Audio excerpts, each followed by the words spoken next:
mbokk xarit téléspectateur am di jàmm chers internautes chers téléspectateurs Yegle TV tey ñëw nañ pour andiwul leen beneen numéro si suñu émission bu ñu leen député bu ñu tuddee aussi li ci yoon wax keroog waxtaanoon nañ ak yéen ci garde à vue expliqué woon nañ lan mooy garde à vue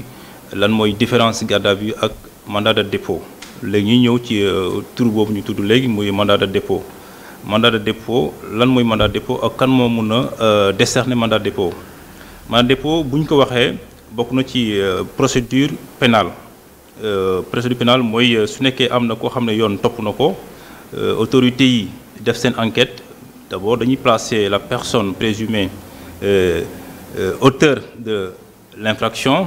placer ko sous garde à vue au-delà de 24 heures exception yi mooy mun na dem ba 96 heures su dekkee loolu dem na ba kii gis ne le procureur way les autorités de police jébbal dossier bi procureur kooku mooy xool est-ce que la personne laaj na ñu téye ko pour mandat de dépôt wala bu nekkee ne amuñ des éléments très importants pour ñu garder ko dañ koy relaxer mais su demee ba toll ci garde à vue nag procureur day décider ñu ouvrir ce qu'on appelle une information judiciaire su boobaa dañuy def enquête approfondie pour xool lan moo tax la personne ñu accusé ko délit wala crime bi mu def su nekkee ne toll na foofu foog nit ki ñu téye ko dans les liens de la détention ñu tëj ko prison mais du nekk kaso parce que amagul condamnation le temps que muy xaar ñu àtte ko loolu mooy garde à vue mais am na plusieurs mandat de dépôt am na plusieurs cas de figure ci garde à vue mandat de dépôt mën nañ ko wax mandat de recherche parce que su nekkee ne am na ku def délit wala crime yoon di koy topp te gisaguñu ko le procureur de la République aussi le juge d'instruction en l'occurrence mun na autoriser à ce que ñu def mandat de recherche mun na aussi beneen bi ñu wax mandat de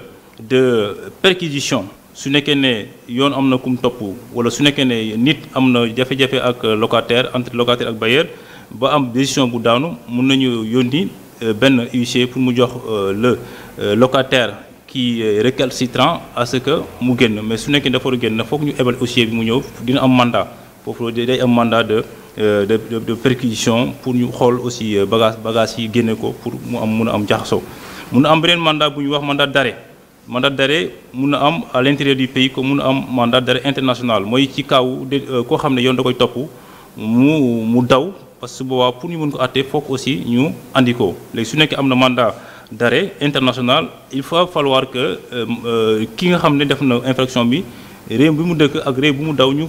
am li ñuy wax coopération judiciaire il faut que ces deux pays entretiennent une coopération judiciaire ci lay boobu ñu mun a prononcer mandat d'arrêt international ba mu ñu mun a extrader personne bi andi ko ba ñu mun ko àtte loolu mooy li nga xam ne mooy différentes cas yoo xam ne mun a am en tant que mandat de dépôt su amee nekkul ne dañuy abuser droit nit ki parce que dañuy xool enquête dañuy xóotal enquête bi pour ñu mun ko àtte mais su nekkee ne enquête nañ ko pare il faudra ñu enquête ko ñu àtte ko ba yoon su waxee dañ koy tëj condamné ko su nekkee ne aussi gisuñu ne li mu def jar nañu tëj ko aussi dañ ko war a libérer mais beneen problème bi boo jëlee cas au Sénégal au niveau des prisons dafa am lu ñuy wax les longues détentions parce que li koy waral mooy dañuy yéex a jublu ci seen dossiers yi alors que yoon mayul ñu téye aussi benn délinquant sur les liens de la détention au-delà aussi du temps normal autorisé par le code de procédure pénale su nekkee ne passe nañ délai boobu rek dañ ko war a andi ci tribunal ñu àtte ko ba mun ko wax lan mooy le sort qui lui est réservé soit ñu condamné ko wala ñu bàyyi ko mais Sénégal dafa am une surpopulation au niveau des prisons parce que dañuy yéex àtte nit ñi alors que mën na leen àtte procéder à ce qu'on appelle des mesures alternatives en matière de condamnation loolu mun na nekk comme ñu àtte ko peut-être defal ko lu ñuy wax libération provisoire mun na nekk sursis mun na nekk aussi la pratique du bracelet électronique mun na nekk libération conditionnelle mun na nekk travaux d'intérêt général loolu yëpp day tax aussi ñu désengorger les prisons aussi ñu wàññi surpopulation bi ba nga xam ne nii parce que ñu fa nekk ñu àtte leen ak li fa nekk àtte guñu leen dañu am seen ak seen yelleef aussi dañu ko war a respecter mu nekk li nga xam ne war na ci bàyyi xel loolu mooy